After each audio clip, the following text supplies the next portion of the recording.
¿Cómo están? Bienvenidos a un nuevo capítulo de Los Imprescindibles, este espacio que tenemos aquí en Tele 13 Radio para hablar de discos esenciales, fundamentales en la música.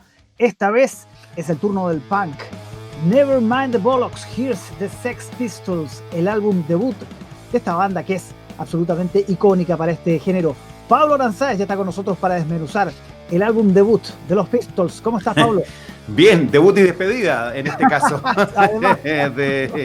de un disco que en todo sentido es una revolución, ¿no? Sí. Es una revolución desde el punto de vista cultural, musical, y con su portada también, ¿no? Esto que no tiene mayor complejidad que lo que ustedes ven, y lo que se ve también en la contraportada con los nombres de las canciones.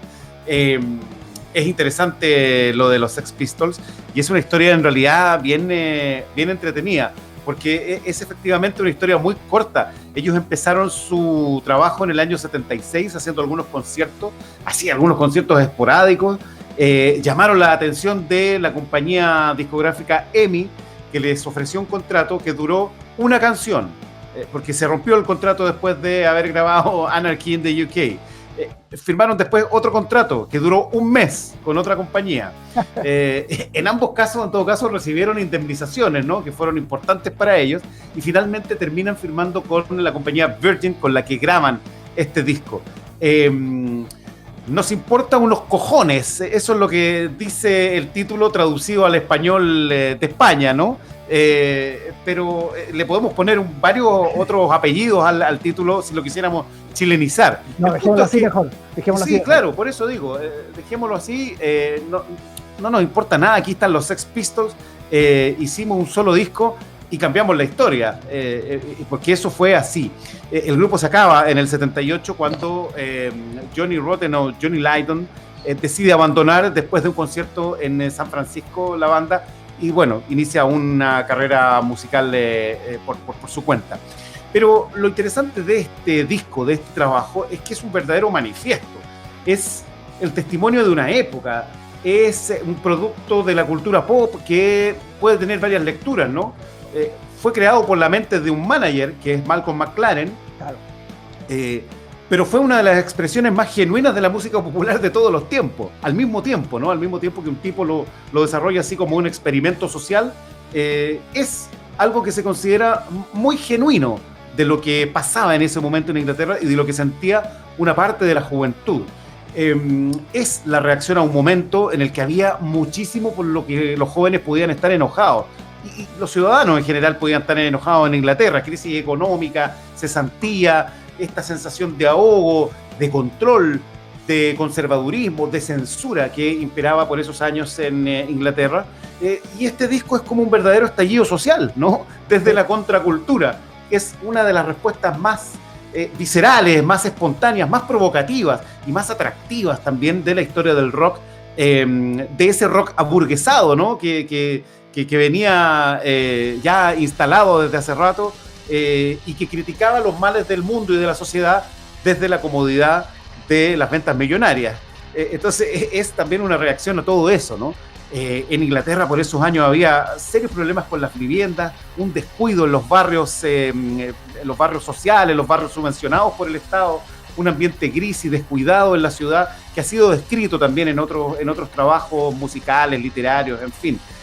Y por eso es algo con lo que muchos jóvenes se sintieron identificados, solo porque existía, ¿no? Este disco o esta banda. Más allá del análisis de lo que decía o de cómo lo decía, el solo hecho de que pasara algo como lo que hicieron los Sex Pistols ya atrajo la atención de mucha gente. Seguro.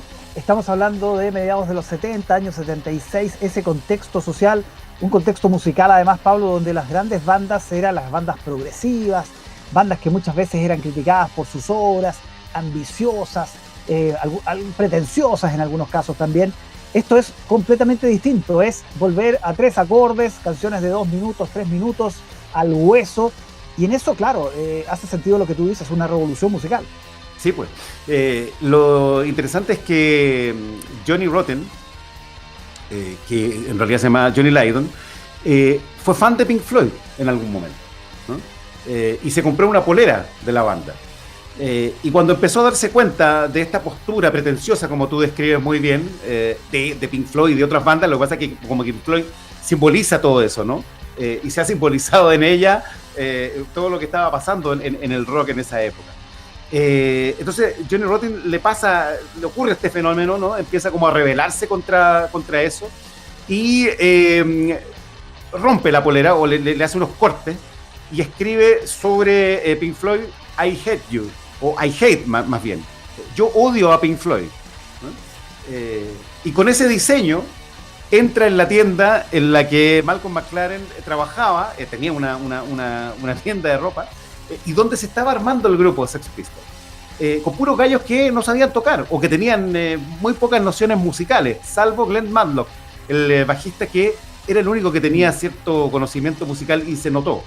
Entonces entró a la tienda aquí Johnny Rotten y empezó a conversar, y ahí con un olfato particular McLaren dijo: aquí tenemos al cantante, y se armó la banda, se formaron los Sex Pistols. Estaban chatos, hartos de muchas cosas, y aunque la clase obrera no necesariamente los reconociera como parte de ellos, los Sex Pistols hablaban desde la clase obrera, ¿no? Eran como la clase baja del pop, eran como analfabetos del rock and roll, ¿no? Y hablaban contra el sistema, hablaban contra el capitalismo, hablaban contra la hipocresía, contra las mentiras de la clase dirigente, hablaban contra la monarquía, quizás lo más escandaloso de todo, ¿no? Por la forma tan descortés con que lo hacían. Sátira política siempre hubo en Inglaterra, ¿no? Y expresiones antimonárquicas también hubo antes que los Sex Pistols, pero esto era francamente grosero y por eso provocó lo que provocó. Hablemos, Pablo, de Malcolm McLaren. Tú ya advertías que el hombre se propuso crear este experimento musical, buscando las piezas, buscando quién podría calzar, y eso es absolutamente fundamental para entender la historia de los Sex Pistols. ¿Quién era McLaren? ¿Cómo funcionó? ¿Cómo fue formando esta banda para finalmente se transformara en lo que fue, ¿no? El ícono del punk? A ver, McLaren era un tipo que tenía intereses artísticos, pero se había empapado un poco de las nuevas tendencias culturales que hablaban precisamente de esta intervención más bien social, ¿no? Entonces tenía estas ideas y advertía que lo que venía o lo que tenía que venir en algún momento era un cambio más o menos importante desde lo provocativo. Él había trabajado con los New York Dolls antes, en el año 73 en Estados Unidos. Tenía experiencia además con unos tipos que son realmente muy importantes para todo lo que se llamó punk, ¿no? Incluso para lo que fue posterior al punk. Cuando uno mira la historia de los Ramones, cuando uno mira la historia de los Smith, de Morrissey, siempre aparecen mencionados los New York Dolls. Lo hemos mencionado varias veces en este podcast. Totalmente. McLaren trabajó con ellos, entonces tenía todo este desarrollo de cierta idea contracultural, pero tenía un olfato comercial espectacular, pues. Tenía una tienda que la fue cambiando de onda varias veces, y era un gran vendedor también. Y entonces descubrió esta idea y pensó que en Inglaterra en ese momento se podía cristalizar una idea que tenía algo que ver con lo que hicieron los Sex Pistols, ¿no? Y con la experiencia anterior, bueno, lo armó, lo hizo, pero él también trabajó con otros grupos ahí en Inglaterra. Y después todo termina muy mal en realidad en la historia entre ellos, ¿no? Porque si bien se puede ver como un visionario a McLaren, la cosa comercial como que después lo echa todo por la borda. Las disputas en realidad terminaron peleados por los derechos del grupo, por el nombre del grupo, por el nombre de Johnny Rotten, porque él decía que él había inventado el nombre, entonces que no lo podía usar. Fue un desastre. Que finalmente en cuanto a los derechos del grupo lo ganan los Sex Pistols, lo ganan los miembros de la banda. Pero él sí fue un personaje muy importante en este sentido, ¿no? Un promotor. Él no era solo un promotor musical, un manager, sino que era algo más. También él desarrolló un poco el concepto y hizo esta especie de trabajo de laboratorio con el grupo, algo que ya había hecho incipientemente con los New York Dolls. Entonces, sí, pues es un tipo importante porque está detrás de toda esta idea, pero que, como ya hemos dicho, dura poco y después ya empieza un poco también a desvirtuarse. Interesante porque McLaren también alcanzó a trabajar con los Clash. Y después de Sex Pistols ocurre toda esta explosión del punk en Inglaterra, que tiene a los Clash como el otro gran grupo, el grupo estandarte, de una forma de enfrentar todo esto muy distinta, porque los Clash eran una banda, a ver, ¿cómo decirlo? Una banda más seria, ¿no? Pero también menos espontánea. Calculaba más sus pasos, o sea, consideraba que era importante hacerlo, ¿no? Todo era un discurso para ellos, por lo menos para Joe Strummer, que es el más político, ¿no? Tiene un discurso más elaborado, más claro, representa un punk más real, si tú quieres, porque está interesado en los contenidos políticos. Pero los Sex Pistols son todo visceral, son todo una expresión espontánea, sin mucha explicación, más caótica, y eso es consustancial al punk. Entonces, cuando la pregunta se hace, bueno, ¿quién es más punk? ¿No? Sex Pistols o los Clash. Estas dos formas de enfocarlo, ¿no? Porque los Sex Pistols, es verdad, eran todo un caos y eran como la definición del punk, ¿no? Tú los miras y dices, esto es la definición del punk, esto es, ¿no? No es más que esto, porque no se entiende mucho y ellos también se bajan del escenario y te dicen, nada, me importa nada, me quiero ir a emborrachar. Eran un experimento también creado por la mente de McLaren, entonces también eso le resta un poco de espontaneidad al asunto. Pero bueno, esa es una discusión que se puede seguir manteniendo, pero que finalmente es todo lo posterior a un momento muy particular en la música en Inglaterra, pero que tenía que ver con algo que ya venía de alguna manera mostrándose con lo que hacían los Ramones en Estados Unidos, con lo que habían hecho los New York Dolls, con lo que habían hecho los Velvet Underground, con lo que había hecho Iggy Pop con The Stooges. En fin, hay hartos antecedentes para el punk en ese sentido. Hay harto. Vamos a la música, Pablo, para entrar en materia con algunos títulos que son ineludibles. Una canción que define muy bien este disco, que además tiene muchísimas versiones, muchos covers, que es Anarchy in the UK, Anarquía en el Reino Unido.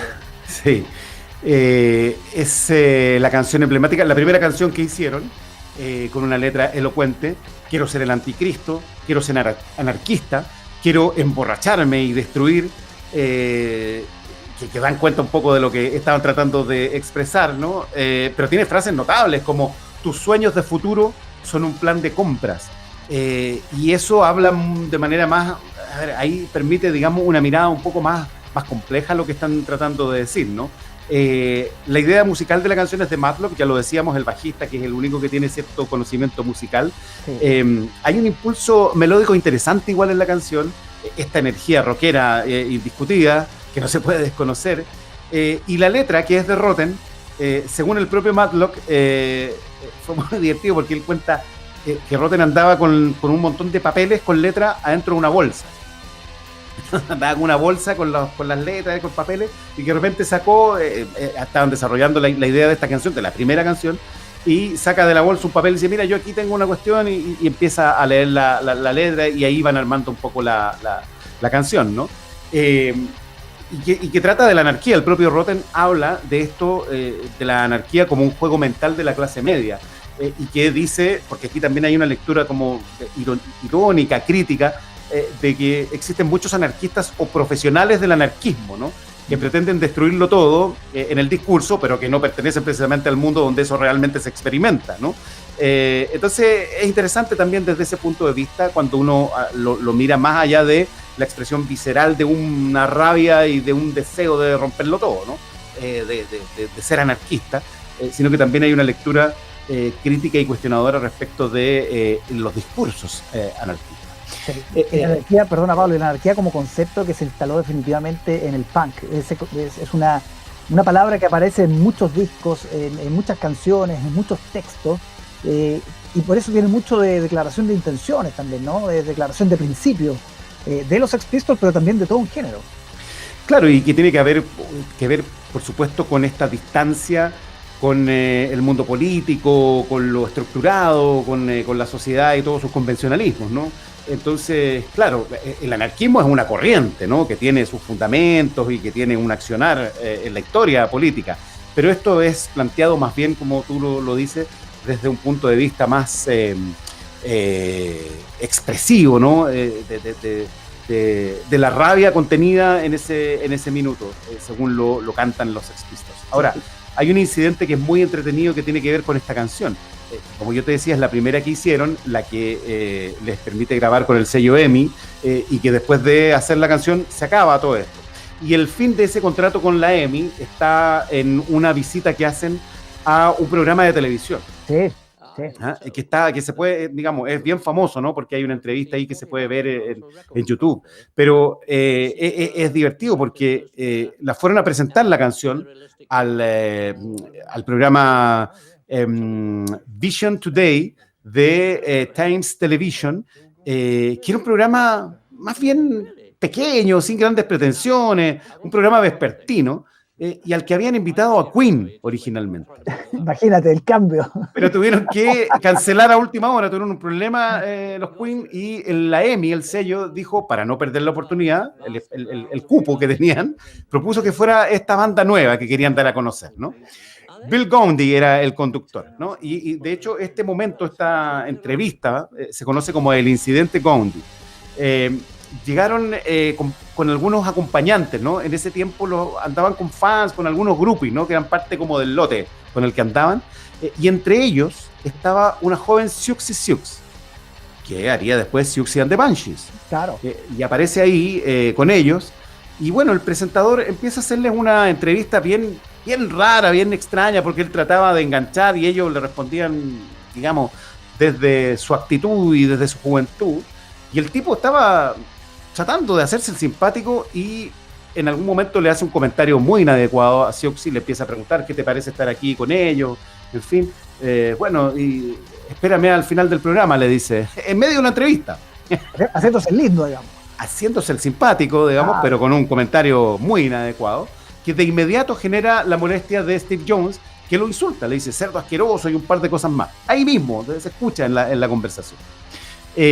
Una entrevista muy freak, por supuesto, y que generó un lío tremendo, porque después de esta entrevista tú comprenderás que no solo hubo una reacción de la prensa, sino también del canal de televisión, del programa. Perdió la pega el presentador, y la EMI rompió el contrato con los Sex Pistols. Así, digamos, fue la historia, en la que fueron a presentar además, y él los presenta cantando un segmento que estaba grabado, entiendo, Anarchy in the UK. Al día siguiente el Daily Mirror tituló una nota sobre la presentación que decía la inmundicia y la furia. Bueno, la presión fue fuerte y se deshizo el contrato con la banda, pero la popularidad de los Sex Pistols creció exponencialmente. Claro, pues creció muchísimo. Absolutamente disparada.